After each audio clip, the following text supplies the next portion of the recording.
Good evening, young. Today, myself, Sachin, Riley, and Toby are going to argue for why free will doesn't exist, and you have no rational reason to think that you have any conscious choice over your actions. 1. What is free will? Free will is the capacity to make a conscious choice independent of external coercion, is the definition that we will be using for this presentation, which comes from Britannica. So, for our first example, let's imagine a computer. This computer can predict with 100% certainty what the rest of your future will be, as well as it being able to analyze the wavelengths of the entire present and past.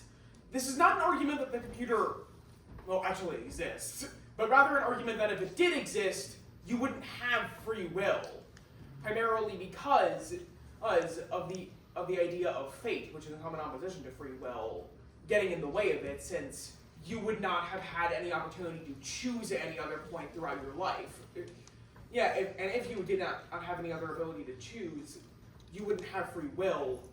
And also, by the way, this is based on classical like basic determinism rather than any of the variants of determinism, primarily because the other examples are the variants.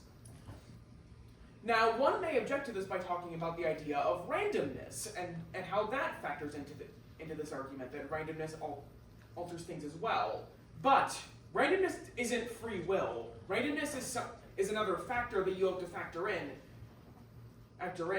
when all of these deterministic choices are going on. Therefore, you arguably have less free will than you did before, making the point completely moot and making you have a lot less free will. So the main argument that we have is one of causal ancestry, and essentially it's a combination of environmental determinism and biological determinism. It follows from the two premises that, one, you act freely only if you are the ultimate source of your own choices. This means if someone is forcing you to do something, for example, then you wouldn't necessarily be the ultimate cause, you're doing it because of something else. And premise two, that the ultimate sources of your own choices stem from the outcomes of scenarios that you could not have influenced. So to give an example, let's say someone wants to apply to Princeton, and we can understand what the actual cause for their decision is by just asking a series of whys. So why do they want to apply to Princeton? Well, because they like the academic rigor and prestige, etc. Why do they value those things? Because they grow up in an environment with a school and parents and friends and all of those people that have kind of contributed to their idea that that prestige and rigor are good. And why do they value those things? Maybe because they've just grown up with the parents teaching them that those are valuable traits. Why do they listen to their parents? Because they are just maybe naturally just like a nice person that wants to listen to their elders. Or maybe they just had a bad experience or something that caused them to act in that way. And when you go back far enough in this causal chain, you end up seeing that it terminates in either something that happened when you were extremely young to the point where you can't even really be said to have free will because you don't have rational agency as, say, like a 1-year-old, or it occurs because of like genetic material. Like, some people, for example, are predisposed to be alcoholics or are more likely to be gamblers, and those are things that mitigate their free will because it's kind of determined by their genetics. And so if we take into account how every action that you make consistently, causally goes back to something that you were never actually able to choose, we can understand that you actually don't have free will. Now we will go over some potential counterarguments to our argument. So the first main counterargument that we'll be going over is that God allows for free will. This is a direct contradiction to God being a maximally powerful being that would know what you will do. This is because if God would be omniscient, which he is by the definition of many modern religions, he would know what you will do in the future, and therefore that would be the thing that you would have to do, further proving that there would be no free will. The second is randomness.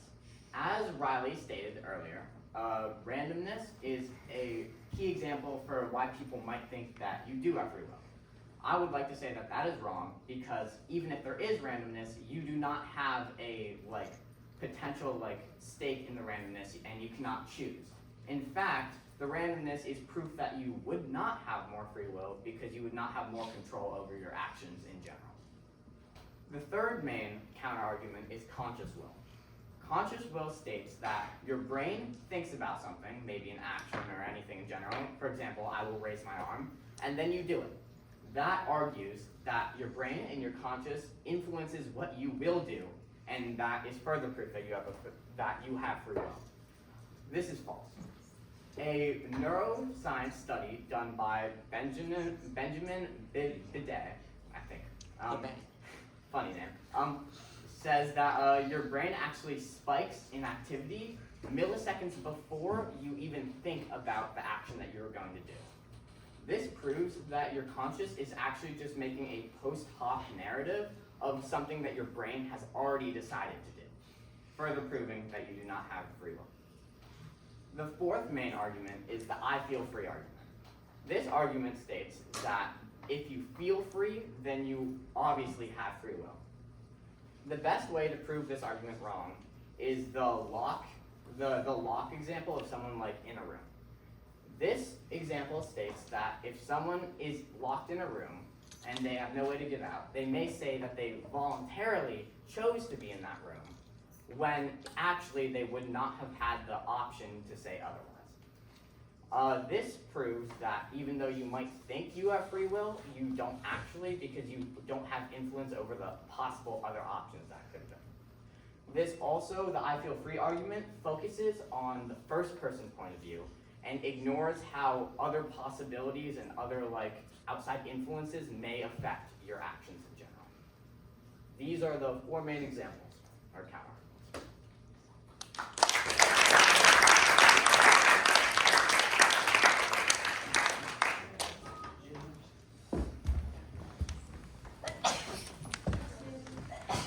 Awesome presentation, guys. It was very clear. You considered a lot of the most influential responses to free will skepticism in the literature. So your presentation was very thorough. I can't give too much commentary on the presentation because free will is one of the topics we're going to discuss tomorrow. And so I don't want to give you too many spoilers, but I will say this. You might think that the right way to respond to arguments for thinking that we don't have free will of a certain kind isn't to give up the idea that we have free will, but to change our view about what's required for free will. So you guys focused in your argument on a kind of freedom called sourcehood freedom. Suppose that argument succeeds. Well, then it follows that we don't have sourcehood freedom. But then maybe we were just wrong all along to think that free will requires you to be the ultimate source of your action in the relevant sense. So maybe we should change our theory about what's necessary for free will. So that's just to say that there's more than one way to sort of react to these arguments. One is to be a free will skeptic, which is the route you've chosen. Another is to give sort of a revisionary account of what's required for freedom. And we will talk maybe tomorrow about some accounts of free will that might have an easier time handling these sorts of arguments. So yeah, but great job, very thought-provoking and sort of a good setup for tomorrow's class.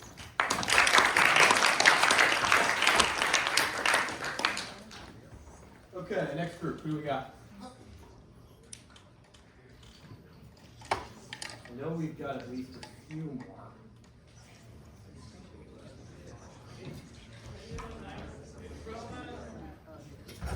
Yeah, guys, you want to go up?